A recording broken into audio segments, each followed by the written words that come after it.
local song, table number 13.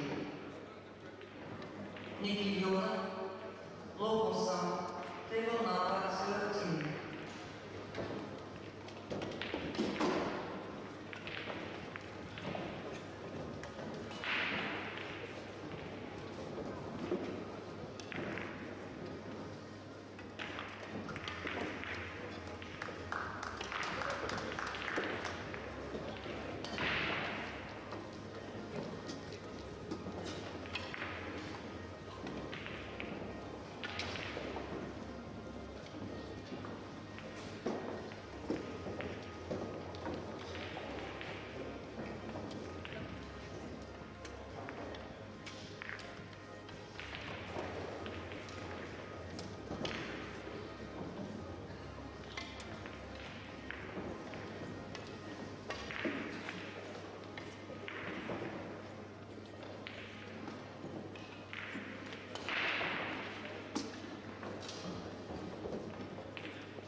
Kim Larsen, Nicholas Anamopoulos, table number 17.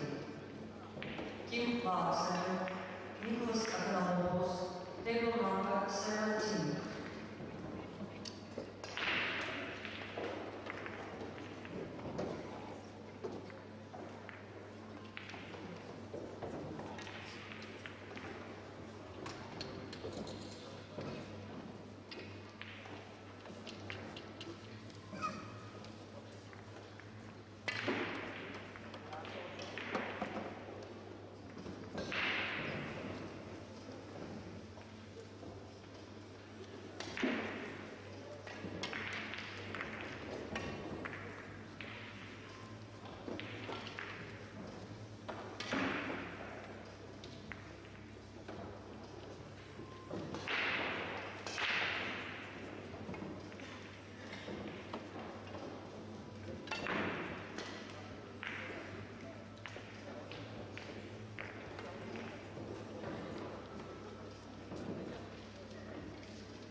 Well, good morning everyone, if there is a morning in your region. Hello and welcome to ABN Video's live feed from Luzhniki Arena, Moscow, the Kremlin Cup. And our featured match of this round, as you see, is Niels Feijen versus Skyler Woodward. Niels is trailing one rec. Only one rec has been played so far. Well, the reason we are a little bit late with our commentary is we were trying to give you a new feature of a poll. As you can probably see, we would like to ask for your opinion on which match of the next round matches you would like to see on the main TV table next. We cannot promise that it will necessarily be the variant you pick, but we will try our best to select this one.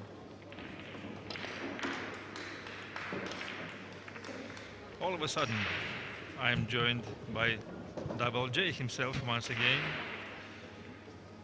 No wonder, after all the positive feedback we got from yesterday. Thanks, Michael. Thank you for being here. Yeah. I almost invited Max Eberle to join us here, but unfortunately, or fortunately for himself, he is involved in the match of this round versus Ruslan Chinakov. So just good luck to Max there, because he gonna need it, I suppose. Yeah, we all need a little luck. That's for sure. As one of the members of commanding staff, I would say, for Team USA, could you give us your prediction on the outcome of this one? It probably could show us how prepared Max is to face the player of Chinakhov's caliber.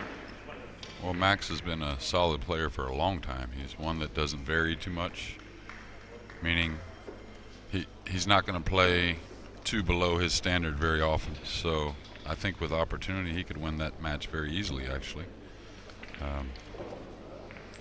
We'll see. And Ruslan, great guy, obviously in great form, so it's not going to be easy. But with a little good fortune, I think Max can pull that through. You know, a lot of people don't realize back when we were doing rankings to determine the Moskovsky Cup, Max, 2 different occasions was inside the top 5 in the rankings to make it. Now, he didn't get selected because he was 4th one time and 5th another time, and you know, they take 3 off rankings and 2 wild cards. And I think actually I stole one of his spots one year when I won the U.S. Open in 2003. But it happens sometimes. Yeah. So we have our defending champion here, Niels Feijen. Yeah, he was getting ready, obviously, for the Moskovsky Cup last year, and just he gained some form towards the end of the year, and this time the story just happens once again.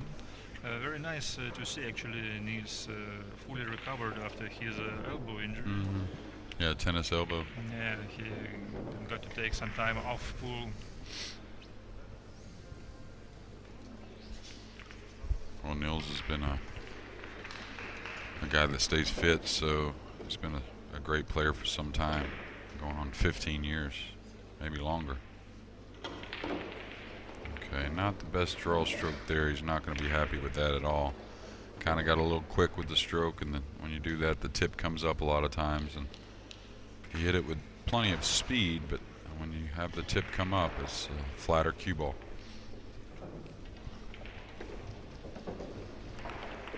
We'll keep you updated on some scores.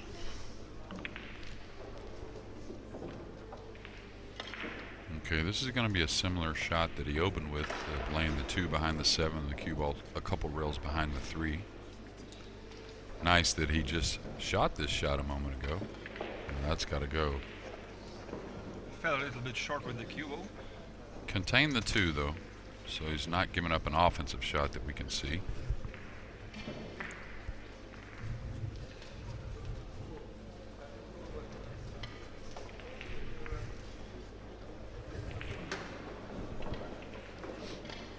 Nice to see Thorsten Holman playing a lot too. I think his game has jumped back up in the last year, 18 months. Really? Yeah. Well, do you mean to say that Thorsten probably was in a kind of a little slump, or? well, just not, not having the results he wanted.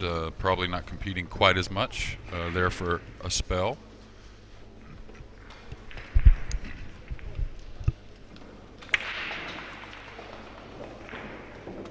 We have another very nice match going on. It's Joshua Filler versus Dennis Grabe.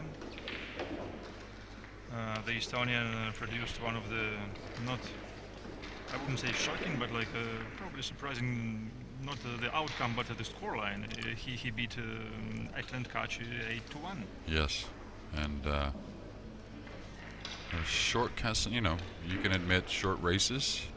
This raced 8, so if you fall behind against a good player, some things could go against you, and then quite honestly, a little pressure can get to you and make a few mistakes, and that's probably what happened.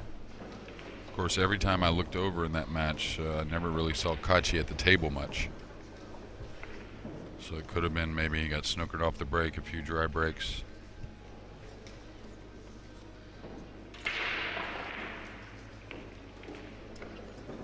Now, Skyler has played a match on this table. I don't recall Niels playing a match on this table just yet. Although I played earlier in the outer tables, played much better today with the clean pool balls. But unfortunately, you didn't win. No.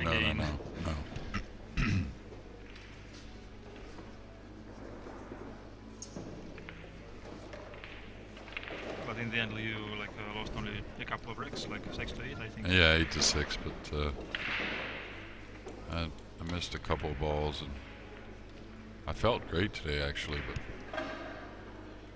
felt much better as far as playing. Can't afford mistakes with this class of a field, though. Yeah, that's for sure. Just like we were discussing yesterday, the losers bracket becomes tougher and tougher. I think the second day of the event is going just to bring some more names down there. Oh yeah. To the B side.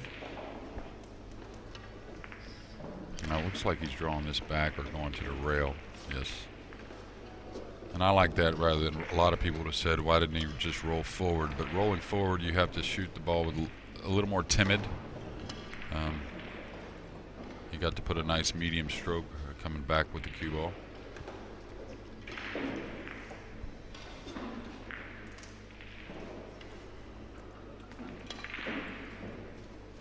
I'm rooming with Skyler. He had to take some medicine today. He's feeling a little under the weather the last couple of days. Yeah, he just actually approached me before the match and asked if I could translate their recommendations for this medicine. Yeah, how to take these pills. Well, Yeah. it reads like once every 12 hours, so Oh, probably okay. not the immediate effect Skyler was hoping for. Right. But Well, I know Alan brought him a who bag knows? full of medicine, so.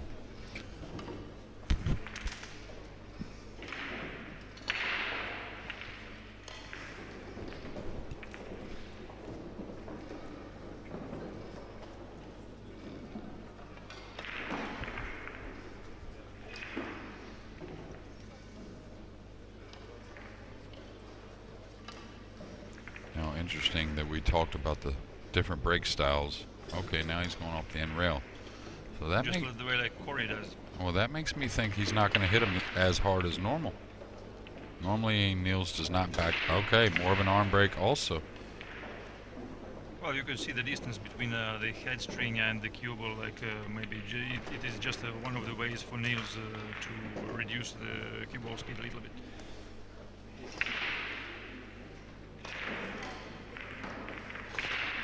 Not sure the 2-3 combination is, it's playable, but I'm not sure it's so great.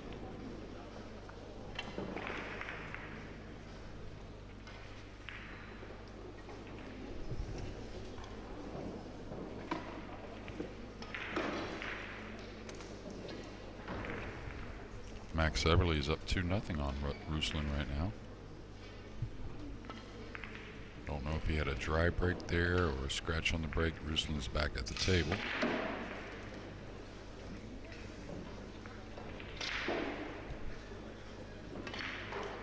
should slide down approximately the middle of the table, something like that. Okay, he came a long ways.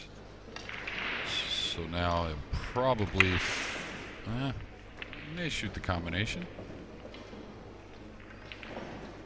Well, it's almost straight in. Yeah, but the thing, he's got to cut the two, it looks like, a little bit. Oh, maybe not. If he can draw behind, he's good then. Again, it's hard for us from the booth to see every angle. Yeah, the best place to observe the game is just right where Niels is right now. Yeah, and usually the worst place to observe it is The chair. where Skyler's at. Yeah. That's for sure. Upset ending up short there just because it may involve the 7, or he may have to put inside or kind of wrap the corner. So here's where the deflection comes in a little bit more. The angle doesn't look very steep, so part of the inside I think could do the job. Well, that's why he's going to stay away from the inside. It's kind of like, you know, with the slick table, you try to stay away from that shot a lot of times, but he was close enough to it to where pulling the ball 2 rails wasn't very difficult. And both these guys play at a nice pace as well. They'll take some time when needed.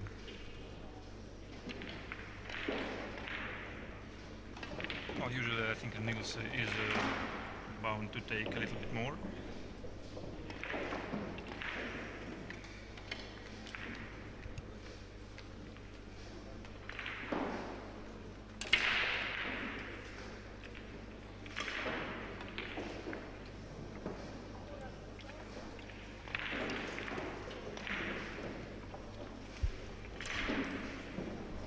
Not many pyramid matches going on right now.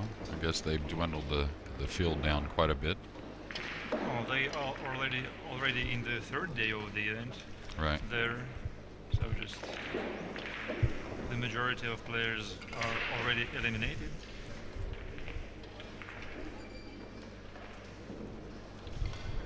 Two rails for the 10 ball. And not any problem for Niels, fine.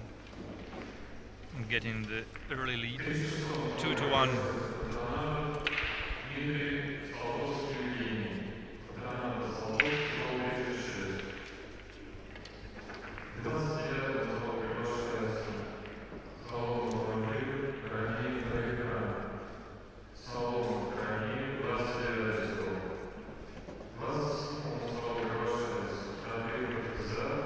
Once again, I encourage you guys to join our poll for next round match selection. Once again, we will do our best. We will try to get those players playing here at the main TV table. That's not guaranteed, but once again, we'll give it a try.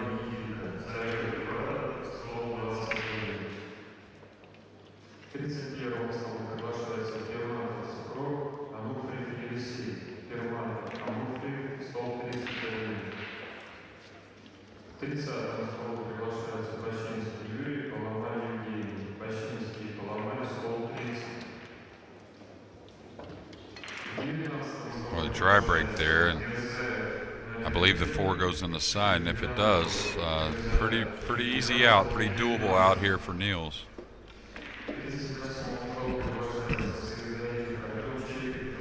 Skyler didn't hit those as square as he normally does.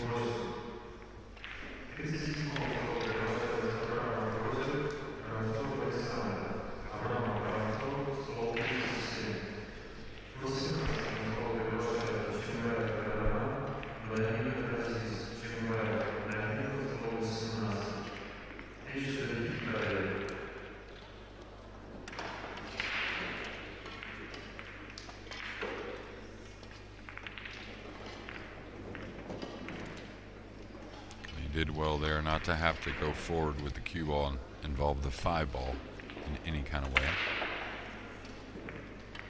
Those little things are really important when it comes to stress level. Well, it looks like the current position doesn't have any difficulties except maybe like going from the 8 to the 9. I think just going 2 rails would do.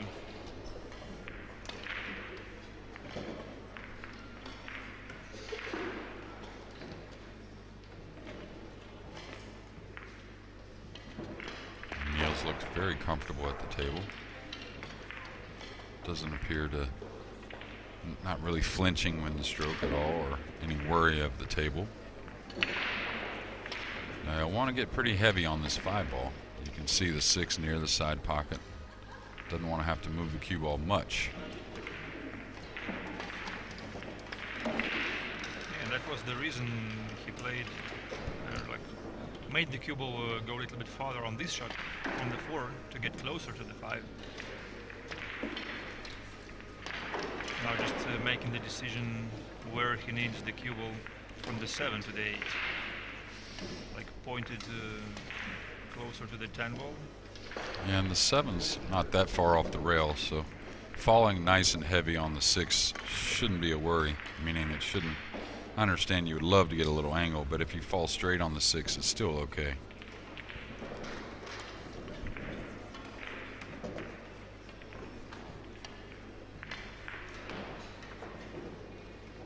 What's your preference, or your personal preference on these kinds of position play, like from 7 to the 8? Do you like to involve the rail more often, or just well, go in the opposite, like Niels does right now? Yeah, he's going to fall on the side rail. The thing about falling on the side rail, don't get too close to the 8. You want to go ahead and come above it quite a bit. That way, when you get close to it, it really eliminates your options a little bit. The angle becomes greater, quicker.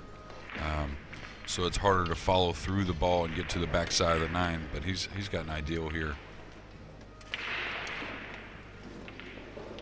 And just like that. Yeah. And again, not wasting much time. Of course, as we both commented, that he had a pretty easy starter on the 1 and a pretty open table.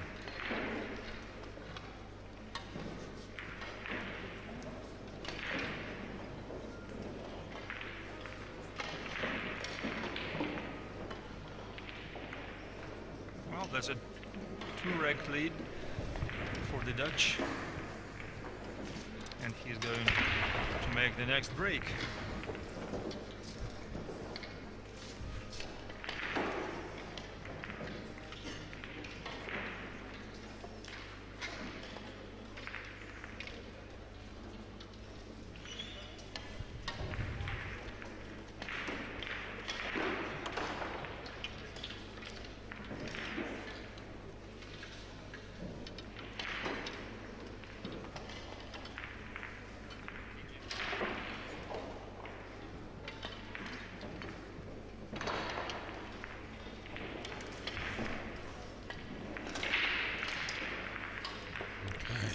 Not the pop on the cue ball like he had in the last. And oh, just look at this position on the 1. Mm-hmm.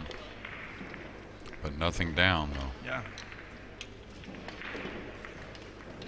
So really from the, what looks like from the 2 to the 3 is important. That way you get on the 4. The 4 doesn't have but the side pocket and one opposite corner, realistically anyways, and he's got to get back on the 5.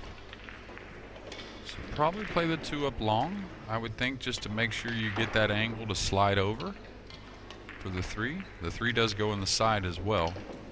Yeah, right. Okay, he went and came up, so he made sure he got a little flat. Well, just a punch stroke probably. Yeah, but you send the cue ball still to play the 3 for the side pocket. Yeah, but you got to get all the way back there. That's the key. That's the problem with the side pocket. If you don't get all the way back there, now getting from the 4 to the 5 is very difficult.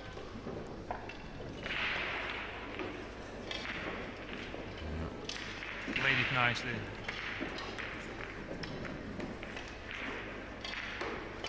I still don't think it's so easy to get on the good side of the 4 from there. On a slick table especially, because it doesn't grab the inside English so much. So you may have to play a 3-rail angle on the 4 to go around the table and maybe play short side on the 5. I like him looking at his options and just not taking it for granted.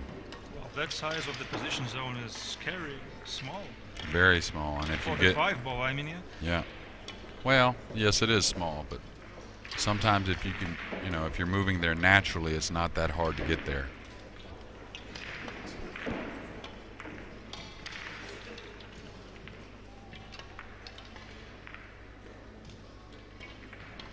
That's just the example Jeremy is talking about, like thinking at least 3 balls ahead in any rotation game. Yeah. Like so shooting the 3, you should be bothering about the 5 already. Exactly, especially with the 4 covered up a little bit. Yeah. The 4 didn't have that pocket, so I think I would try probably to play more guaranteed here and play the 3-row angle off the 4, but again, he's at the table, so he sees all those little angles that we don't see. He's got to get past it. I think he did all right. We'll see. Yeah, he's got shook his head a little bit, so. Thing about the side pockets, you don't have the rail to help you cheat the pocket, so that's why side pocket position can be pretty funny at times. And now he's seeing if he can force it 1 rail in between the 8 and 5. So this is the type of shot sometimes when you have to force it, everything doesn't hit exactly. You may end up getting on top of the 5, like bumping it. Okay, he did great. That was a great shot there. Yeah, he managed to avoid any contact with the 8, which could have ruined all the idea.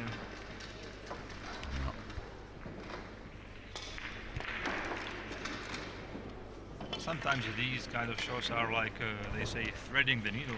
Absolutely. And this is how like precise a pool can be, like playing pinpoint positions and whatsoever. So there's some of them who say that these are buckets and just small balls, they are wrong. Well, that, and you don't get to see all the time how, or you don't recognize how fine a position sometimes pool is, and how, you know, just 1 inch changes everything. At least one less, you get a chance to play yourself. Right. Whoa, that one's got to slow down a little bit. That's fine. Yeah, but when you come some 8 feet, you're not looking to get a foot away. So he probably had a gulp or a little swallow in the throat right there when the 7 came off, the cue ball came off that end rail, off the 7.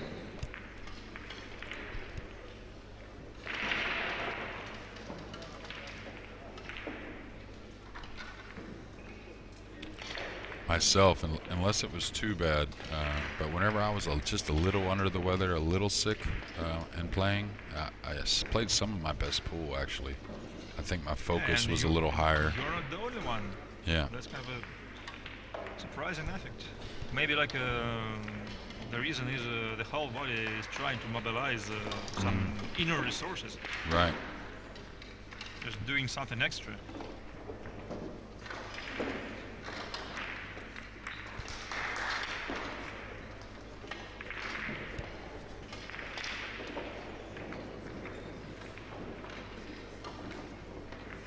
Of course, any time of the day, like feeling fit is much better than feeling sick. Right. Yeah, it's not a confidence thing. Even though I know the history of playing pretty well with a little under the weather, it's still not something that you're. Yeah, you're looking forward. Yeah, exactly. Oh, let me hope I'm sick a little bit. My opponent doesn't have a chance then. So.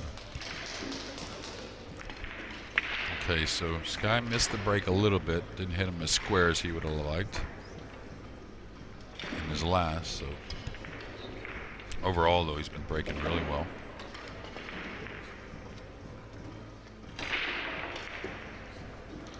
Okay, that's a good one there. And the 2's gotten out of the way. He's made 3, and a great starter on the 1. Yeah, 3 balls on the break. Pretty decent result. But all right, only 1 will do, as long as you get good position on the 1. On the first ball. And these are pretty much a throw-in is what we would call it normally, with the 2 over the 2 right there and the 3 over the side, 5 near, 6 near the 8. So have to be a big blunder here not to get out for Skyler.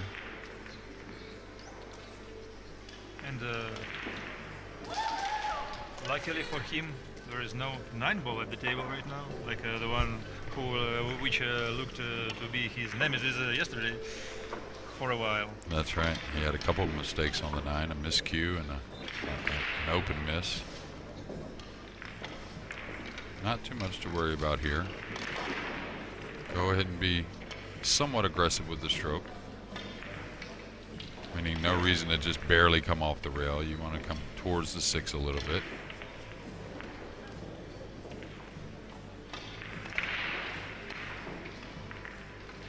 Yeah, like that. That's nice. And that's good. The 8 goes in the side easily.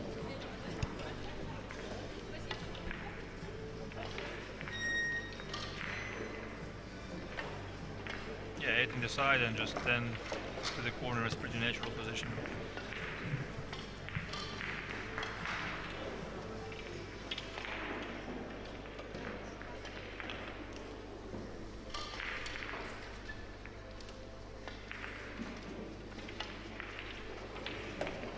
Well, we're back to all square once again. It's 3-3. And really, besides the dry break, Niels didn't make a mistake to lose those last 2.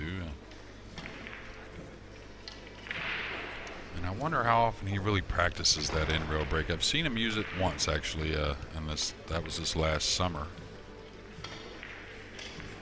And I think there must be some special reason for this one. Well, I think he recognizes all the guys not breaking near as hard, having really great results. Now, he's not going to change anything so far, no. Regardless of the dry break.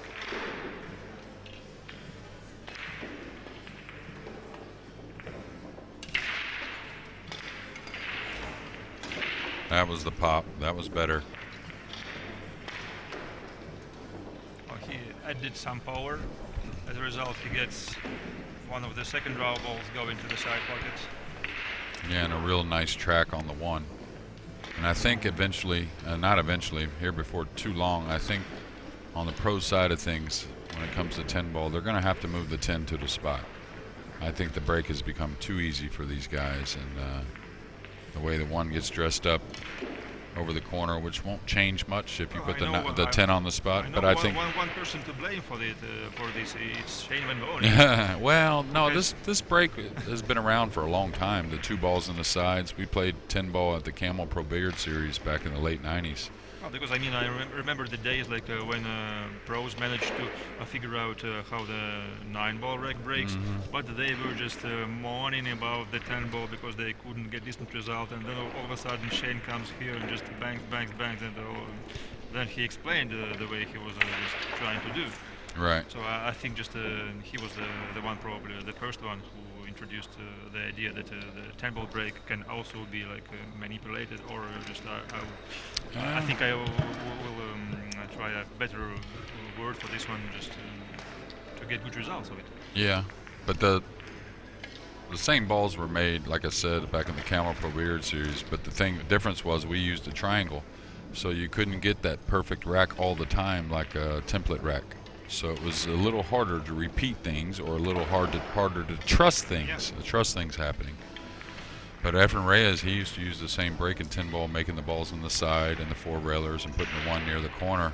But he used to draw the cue ball to the end rail and back up to the middle, doing it. Just now maybe once again to get good position and to use the same amount of force.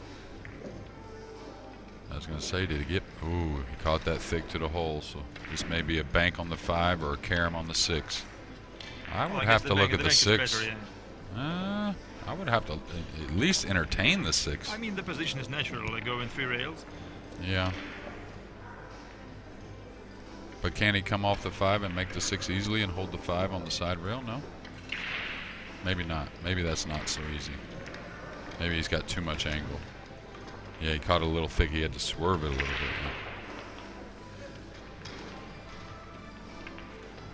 Now Niels is plays all games well. Of course, being from Europe, great 8-ball player, great straight pull player. But also, when he was younger, he spent a lot of time in the States, and he played. Yeah, with Bert Kinister, I think. Yeah, well, on the road too. He played a lot of 1 pocket. A lot of people don't realize how good he plays 1 pocket. course, banks the ball well. Well, recently the results don't tell, but I mean the Derby City. So many big competitors there who play mostly one pocket, I think. And you are the one of them. I mean, your last, the best results you get are from the one pocket division or like the one pocket tournaments. Yeah, actually the best I've done there is in the bank pool. Actually, I finished third a couple times. It's a difficult tournament with a race to 3. So many players, race to 3. You have to have some fortune on your side. Yeah, but with a race to 5, you are like better chance. In the danger of playing the whole day. Right. Well, another great run out by Niels Feijen here. Yeah, and quick work too. Okay, Max Eberle, I think it's 3-2 Max, and he is at the table shooting. I can just try to update maybe our 3-1. Yes, he is 3-1 over Ruslan Chinakov. Albino Shan is leading 4-2 over Maxim Dudanets. I think those are all winner's side too, correct? Yep. And Thorsten Holman is fighting the same guy you lost to, the Polish junior, Wojciech Straczynski. That guy's a good player though, solid player. And Josh Filler making quick work like he does so often. 7-2, yeah. He'll hit those a little more, and I don't know if you noticed the 2 ball went a little longer towards that pocket. How often do you try to observe such things like you mentioned about the 2 ball, like going higher or lower? Yeah, I watch it a lot. Yeah. Yeah, because I mean, it shows the level of the pro play. Just not only watching the ball if it goes to the pocket or not, if it enters the pocket, but just which part of it. Yeah, exactly. And that's what'll happen out with the new felt. I think when you overhit them, those second balls will go a little longer sometimes. Did he get there? It's close. I don't think so. Well, I think the one rail escape is always there. I think he can see the entire ball. And I like the selection on the kick shot. There's no way to really roll out in that situation, I didn't think, unless you're going to roll out to the kick. But I don't think he would have got it back. The only thing I would have suggested is maybe take a little more time on it, just to make sure how you want to hit it.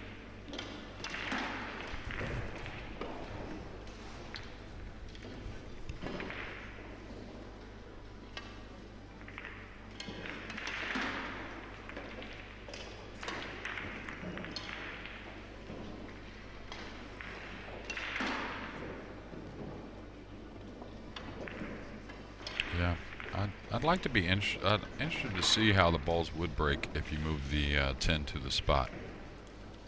It may be really hard to make one, to be honest with you.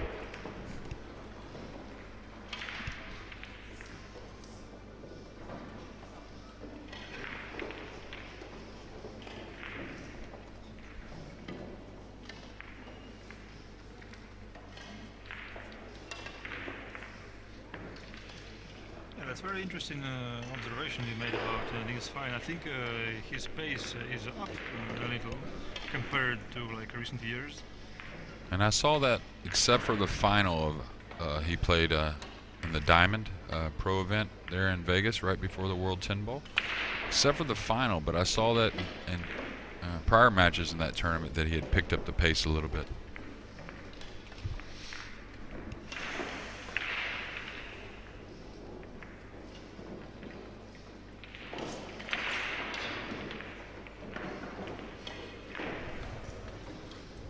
Now Max Eberle up 4-1 over Ruslan Chinakov. Fedor, of course, making quick work of his fellow Russian. I think it's 6-1, maybe. Yeah, correct.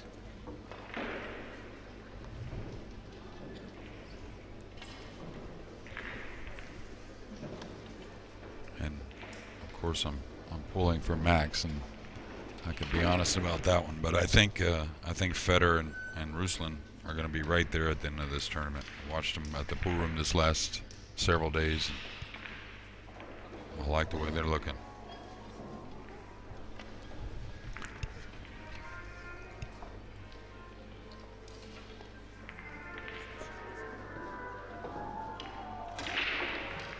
Okay, that was a little less speed than the last and hit perfectly. He's going to get a nice little short shot at the one with a perfect angle to come up on the 3. A little bit of work getting from the 3 to the 5 though, but he's so good on the 1, he should be able to get up and get nice and full on the 3 to where he can draw the cue ball back for the 5. I don't think there's any reason with the 6 and the 8 being there to use rails here, getting from the 3 to the 5. This is one of those rare moments where you want to get really nice and straight in on a ball.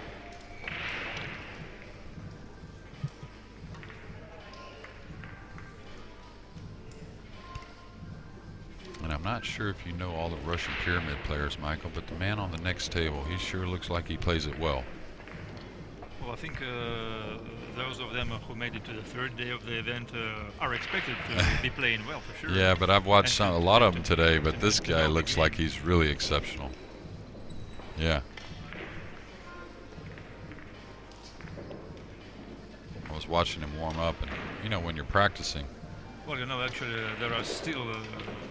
Uh-oh. Yeah, if he falls straight on the rail here, okay, he's all right. Still some unfamiliar guys like from Middle Asia who come here and all of a sudden they beat the champions.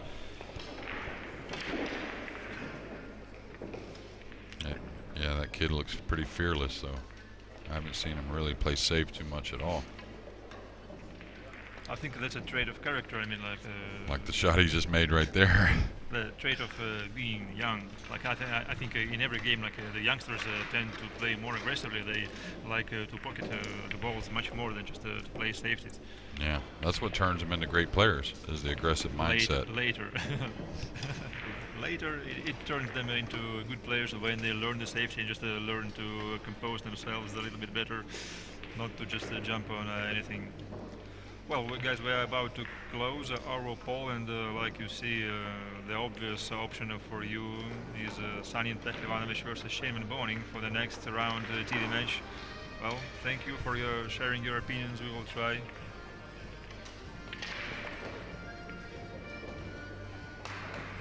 We will try to have this duo at the TV table next. Meanwhile, Niels Feijen is trying to extend his lead over Skyler Woodward.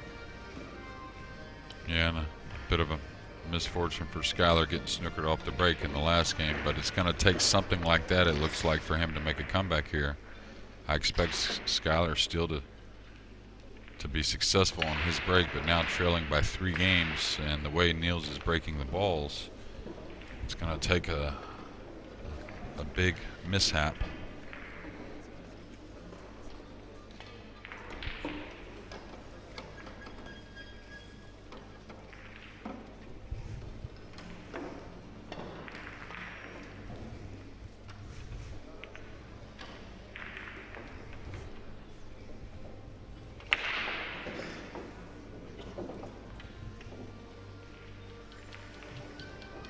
We got several requests on scoreline on match number 167. It's Lefteri Georgiou from Cyprus versus Duong Quoc Huang, and I'm trying to figure out where they are playing.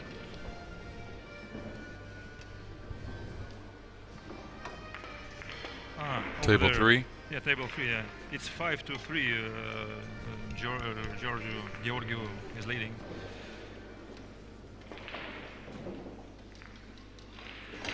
Oh, that was better. That was better. Now what's the 2 going to do? It's going to get right over. Well, yeah, get right. Snooker him.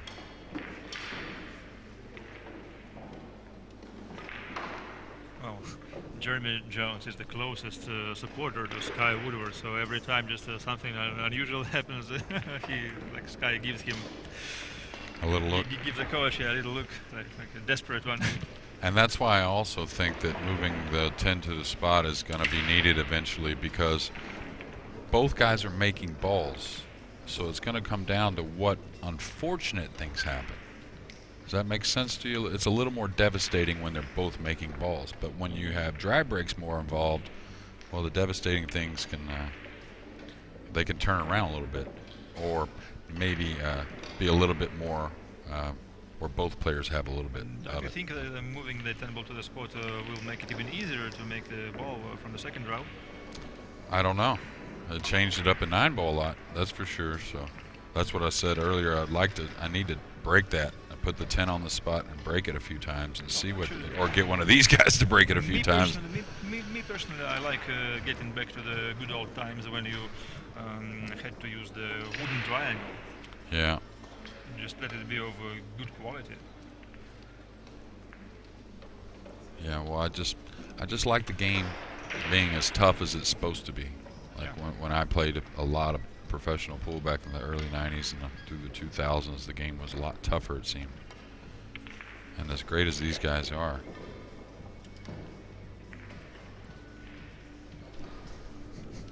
Thanks, Derek. Appreciate it. Okay, we got a lot of congestion near the some spot. work to be done with the 6 ball first of all. Yeah. And maybe the safety game is on from there. Like getting in the proximity of the 6 and then just landing a safety behind the 9 probably, or the 7. Because I don't see any option to give it a secondary break. I don't think so. I mean, you could get a little crazy with it, I guess, but somehow. But now, can he roll this one in very easily and hold for the 2? That makes a big difference. If he has to move the cue ball to the rail and out, well, he's got to hit it with a lot of speed. But I think he can just ease this one in. Yeah, he can cheat the pocket quite a while, quite a bit.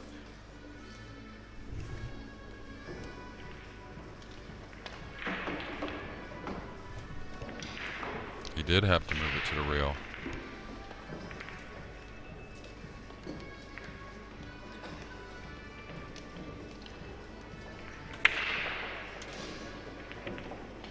And this is where at 6-3, you would think, okay, maybe he can get on the 3 to where he could draw 2 rails, hit just past the side, and maybe go into the 10, something like that.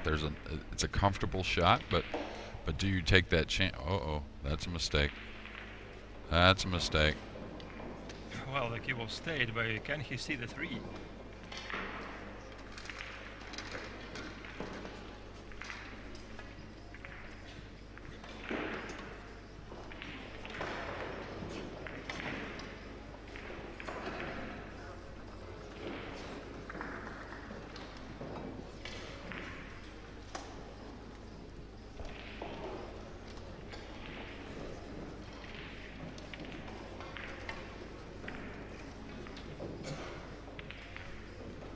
So he'll call the 3 down in the corner, kicking 3 rails, trying to get underneath it and send it. We're trying to go all the way down to the opposite corner just in order to hope to get a shot on the combination on a 6-9. Well, It's a little bit off-angled to the side pocket, but it can be manufactured, I think. yeah, but he's going to kick. He's got to kick this. The corner on the side pocket's got him. So he's got to kick this. He's going to try and send the 3 down table near those balls, and maybe the cue ball comes behind the 8, maybe?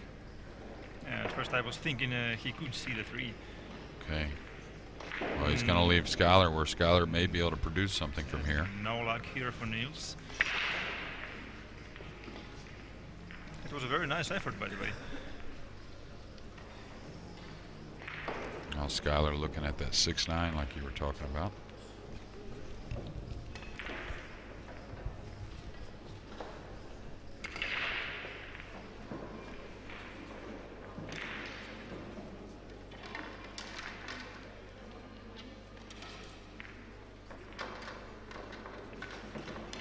Okay, looks like he's going to go ahead and bust him.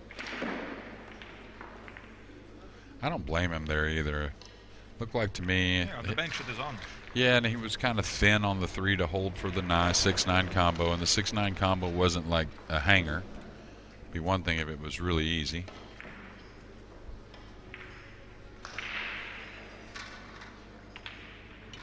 Nice shot. Very nice. from one of the best uprising bankers.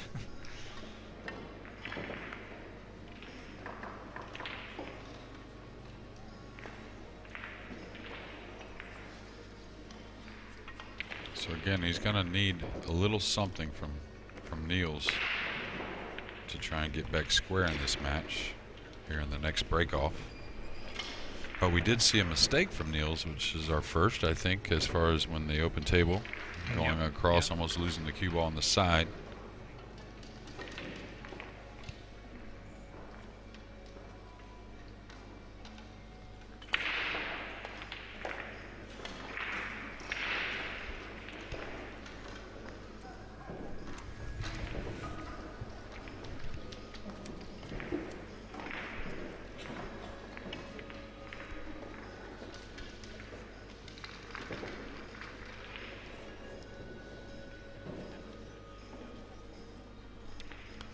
Looking at the alphabet, the Russian alphabet on top of the English alphabet there on your keypad, trying to make sense of it. Actually, it's not on top but below. So well, I mean together. I mean together. I mean the English alphabet is still right, the main one. Right. Because you still have to type the majority like of hyperlinks or whatever. Like in English, in right? English, yeah. Yes. But some of them go with it, but the J's with the O, the P's with the H. So well, if you want to see how your name would look like if you type it in English, but okay, they hit high that Russian, time. He got the 2 down though. Oh, what's the 3 look like? The 3's pretty covered up with the 7, and it doesn't pass with the 4. I'm not so much bothered about the 7, but the 4 probably. I think there is some gap enough to fit the cue ball between the 7 and the cushion.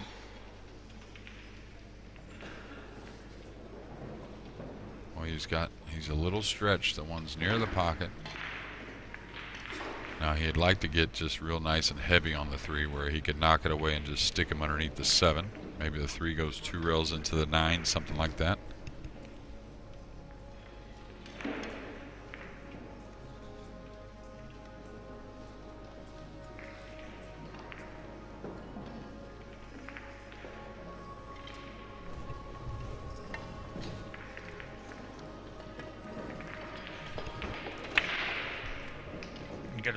Get a stretch over the 4 ball. And he'll to pay some extra attention, just not trying at the same time to lose any bit of focus. Yeah, and I don't think he'll do much with this other than trying to get nice and heavy on the 3 to where he can knock it away and stick him underneath the 7. I think he's perfect. I think that's absolutely perfect. Now the one thing is he needs to draw this cue ball back a little. What about going for the combo? I don't think so.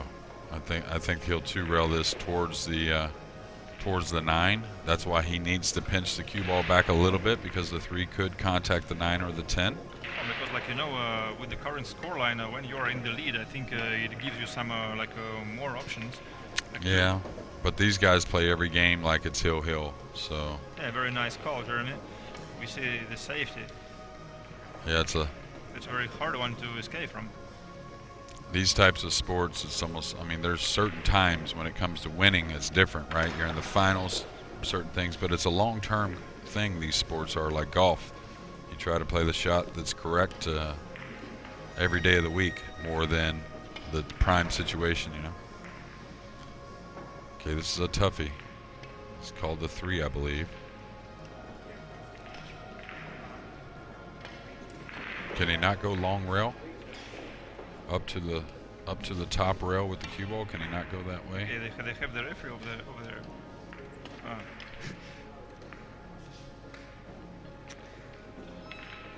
Well, the ref needs to approach the table to see like the double hit possible.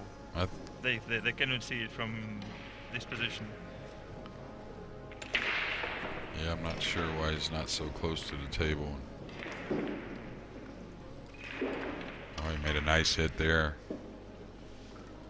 And he's left the 3-5 very oddly off here. And really a difficult way to play safe for Niels. He may have to go after this 3-5 combination just because the safety is really touchy. Trying to cross this ball over and run the cue ball, you could get a double kiss. the 10's in a bad position for you. I think he has to shoot the 3-5 combination. He made the call. And this is one you give it a good look like he's doing, and then you just trust what you're looking at when you're down on the ball.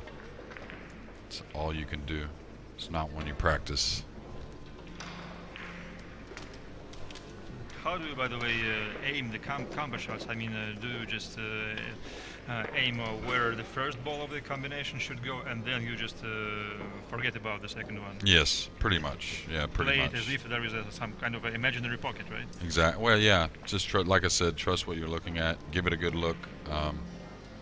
It's almost like when people get behind a ball, to look it to the pocket before, you know, they go look at, say, the 3 to the hole or whatever it is, right? Find the contact point or whatever. Well, I teach, don't look for a contact point. We're looking at a solid ball, right? How are you going to keep your eyes on a solid ball? If it was gridded or something, like you could go to K9 or something like that, or HB on the grid and find your point, that's one thing.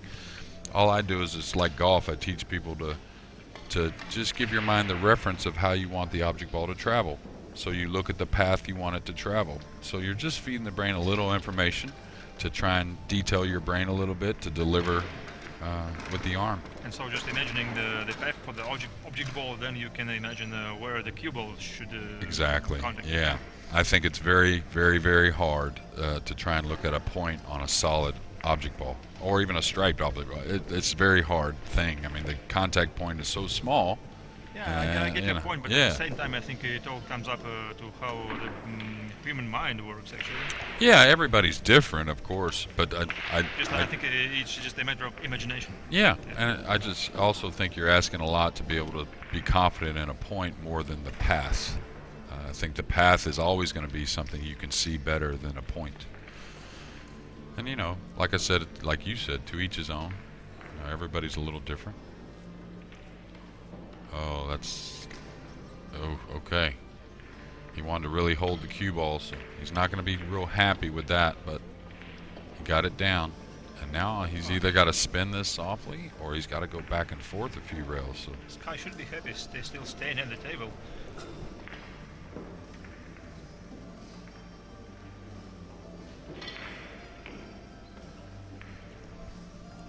And this is the opportunity he needed, because he will be breaking off in game 12. Yeah, like you said before, that is probably the first mistake by Niels, like missing the ball, and it can prove costly. And it wasn't easy. The 3-5 combination was off angle and some distance. Well, Max Eberle leads 5-3. I think he got a no, he broke dry at 5-3. Well, you know, talking about Max Eberle, I don't wish like anything bad to the other guys on Team US, but for me personally, it would be very interesting to see him on the team this year. Really? Yeah. I think it's pretty wide open. I think there's he didn't come along for just the ride, that's for sure. He's a steady player, and teams need steady players.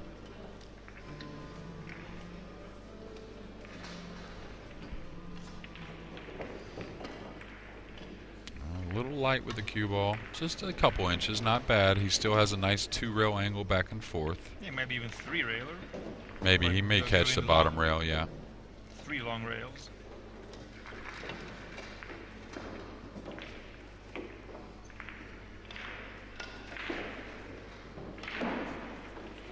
That's very fine.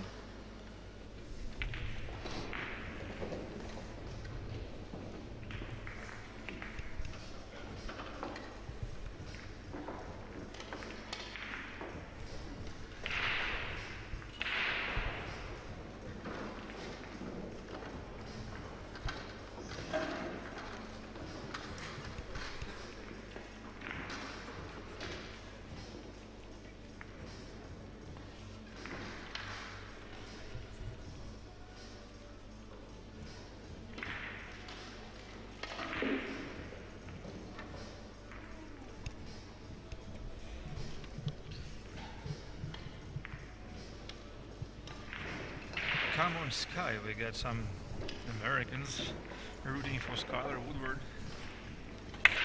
Yeah, that's his fiance.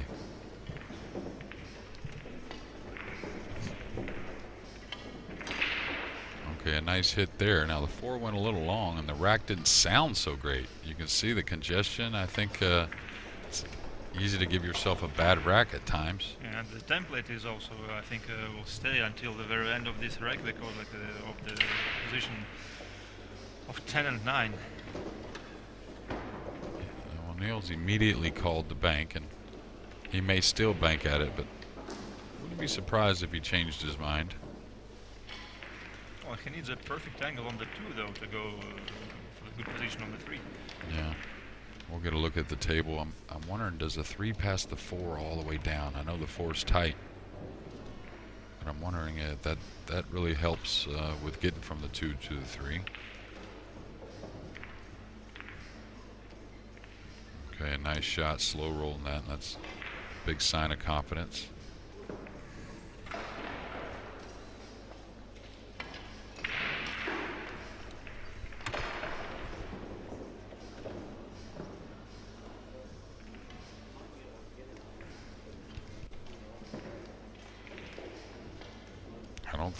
I don't think you can move 2.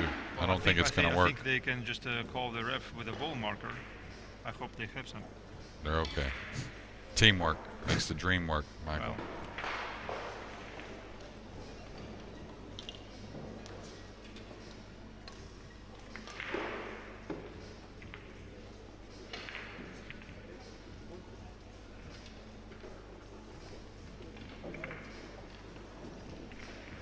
After banking the 1, looking for another bank on the 3 maybe, to run the cue ball a few rails for the 4 on the side most likely.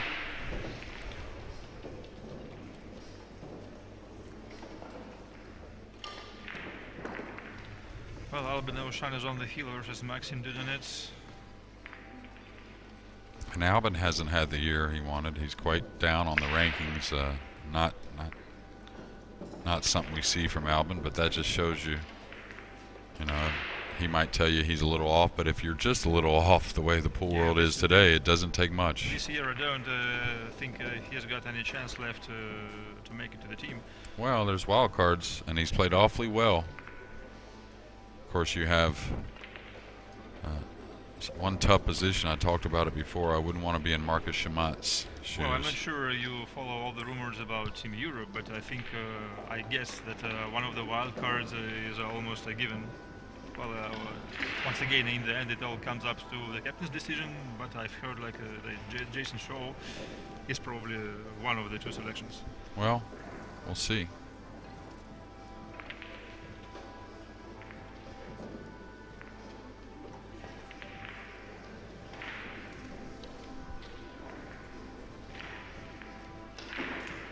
When it comes to those selections, I would have to recognize points myself. But of course, Jason doesn't play much of the Euros, so that's a different situation. But like, say we have not that situation, I would have to look at those guys that are 4, 5, 6, and 7 that have had great years. Even though you have some, you know, how do you say, you know, some guys that are, you know, Niels Feijen that's just played super well. Albin O'Shan played super well in the Mosconi Cup, and you figure him to play well again. That may not be as high up in the rankings, but okay, that needs to slow down a little. It's going to be okay. Oh, he just locked the 9 up, though. But the 7's near, the 8's near, the 6 is near. I think he can probably manufacture something on the 9.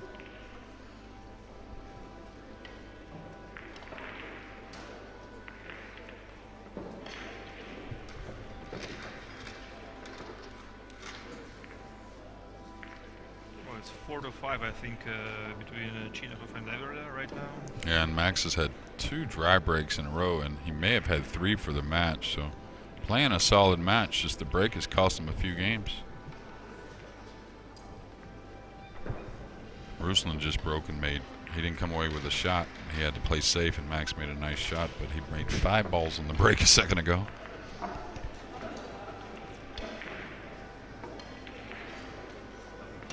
Nice shot there, being elevated, trying to gain that angle on the 6, which was pretty important.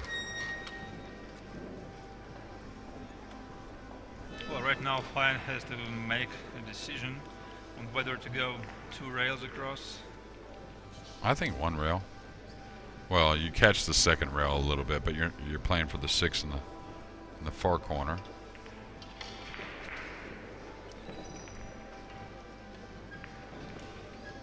I wouldn't overthink it here. I would fall on the 6, of course, making sure I'm off the rail. And I think he'll be able to produce either with the 6 to the 9-10 opening or the 8 to the 9-10 opening. And I'll tell you, he's made a lot of bank shots in this match. And Ruslan just missed the 3 ball and snookered Max. Max has got the jump cue out.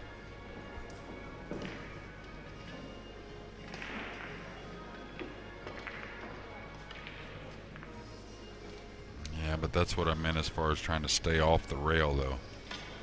And he's off enough, but I'm not so sure you can afford to try and break him out here. He's taking a bit of a chance if he catches the 10 first, or the 9 first. Well, maybe just slow rolling the cue ball, making a little contact on the 10. And hold for the just 7. Just enough to hold for the 7, yeah, and then if needed, just once again to go for the break.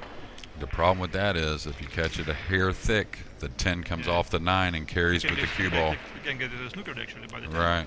at the same time. I like him kind of firming it, I think. Now the 10 may end up hitting the 7. Yeah, he got behind it, see?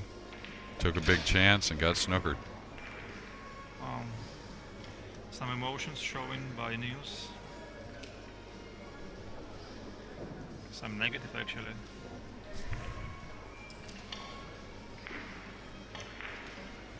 Yeah, and I'm not sure if that's frustration of getting snookered or frustration of the decision he made. So he could have waited. He could have waited on that, and he's made a lot of nice bank shots. The 9 went cross side, excuse me. Could have possibly got a break on the 8, or he could have played safe on the 9 as well.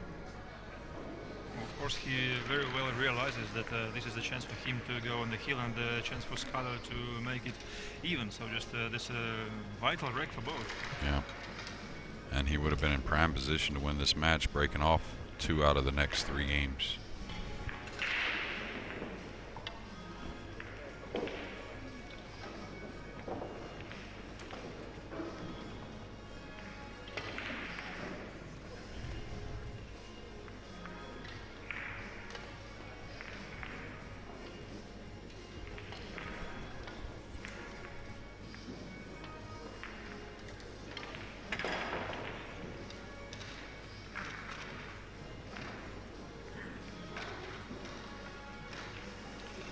Oh, he's going to get fortunate.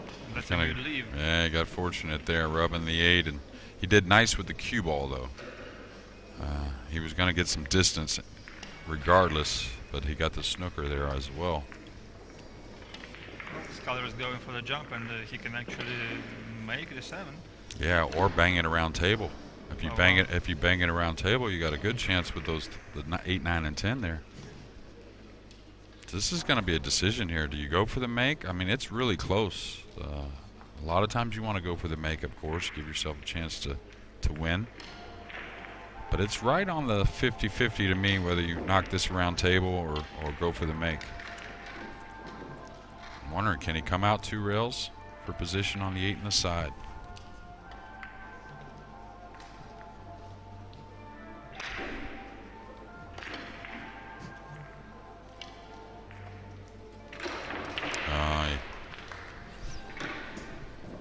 That one's not going to sit well with him. Not something you'll see from Skyler very often with the jump cue. Makes a lot of them, but rarely ever fouls, and especially with knocking it off the table. Well, it's not easy to calculate how the cue ball is going to rebound off the table surface. Well, I think he'll tell you. If the cue ball contact's like going up. Yeah, but I think he'd tell you on that one that he overhit it a little bit, that he just kind of went off in his hand just a little bit. And it doesn't take much, that's for sure.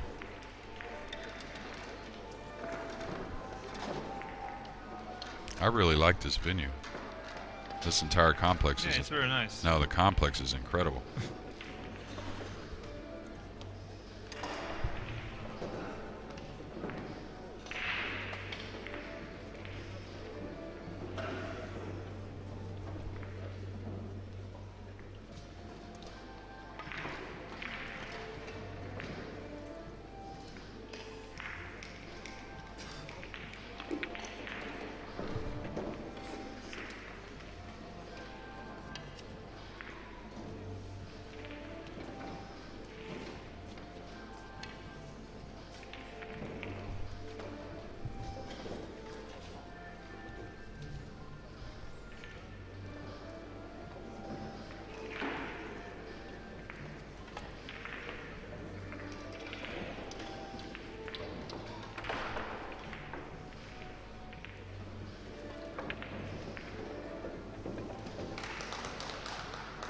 Now 7-5, so Niels again has put himself in a great position.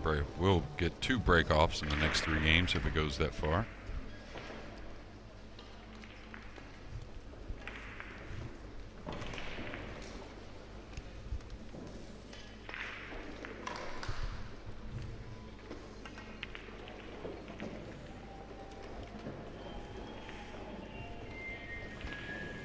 So Niels Feijen is at the table with the break shot, hoping to get some good results from it.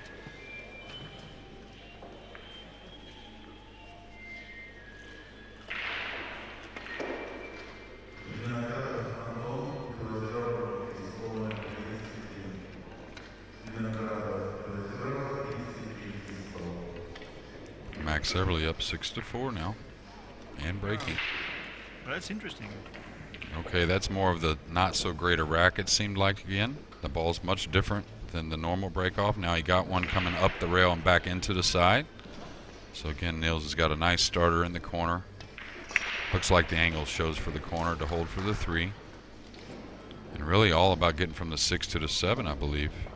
With the 9 being there, he'll probably want to somehow get nice and heavy on the 6 to where he can draw back to the side rail for the 7. Yeah, and actually if we take the 7 and 8, he's got to be pretty precise on the 7, not just to be drifted away too much from the 8. Yeah, you can't really rely on going up and down the table with the 9 and 10 there, trying to get from the 7 to the 8. So good call there, Michael. Again, he's in prime position though, with the 4 and 5 being there so nice. He should be able to fall nice and heavy on that 6 to draw the cue ball back.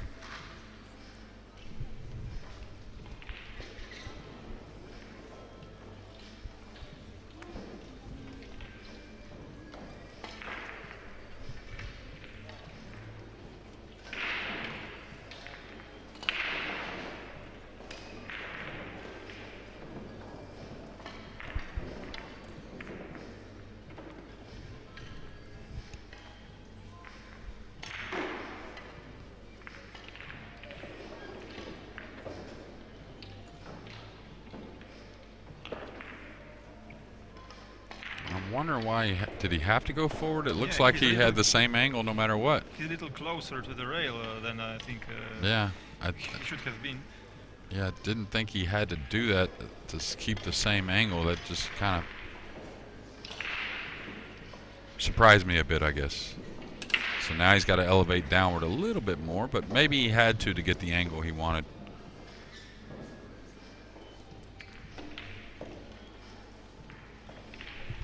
Well, did he get enough of the angle this time? I think he's okay. I think he's all right. Just a little nod of the head from Yeah. this. Not ideal, not exactly how he wanted, but okay, maybe he can't beat the side pocket now. Maybe that's different than I think.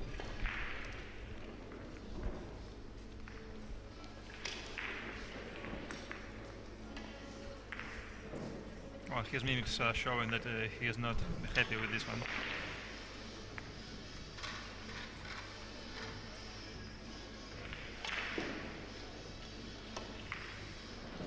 Meanwhile, Mike Severly is in a safety battle with Ruslan Chinakov.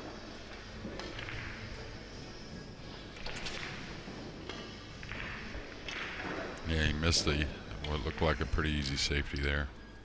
He left Ruslan a shot on the 1.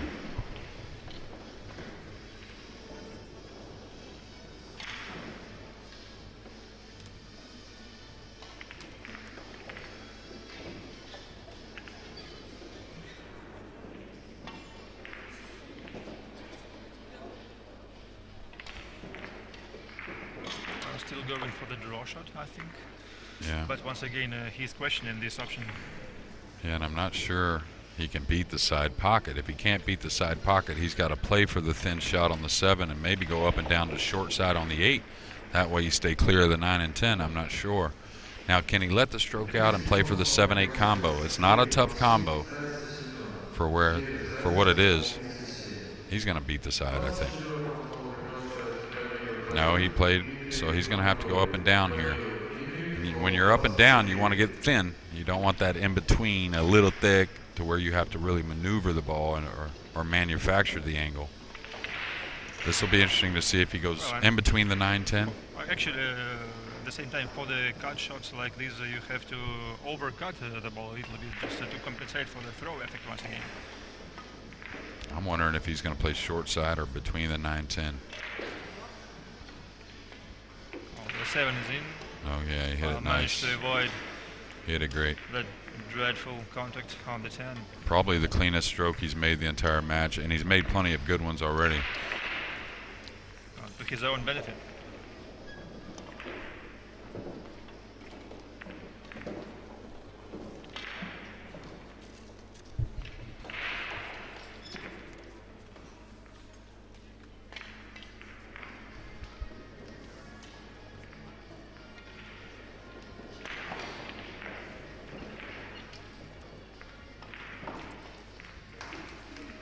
Okay, so Niels is going to get to the final 32, and Skyler's got a little more work to do to get there. Just got to win one more match.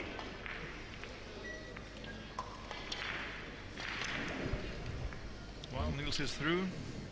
Well, I'm not sure what we'll have next, but well, hopefully it's Sanin Pehlivanovic versus Shane Shane, Van Boening. is that what- like that's our what everyone viewers wants, huh? were avoiding. I guess that'll be 4 o'clock, ladies and gentlemen. Yeah. Thanks But very just, much, Michael. just in case, stay tuned a little bit later, a little bit earlier than the scheduled time.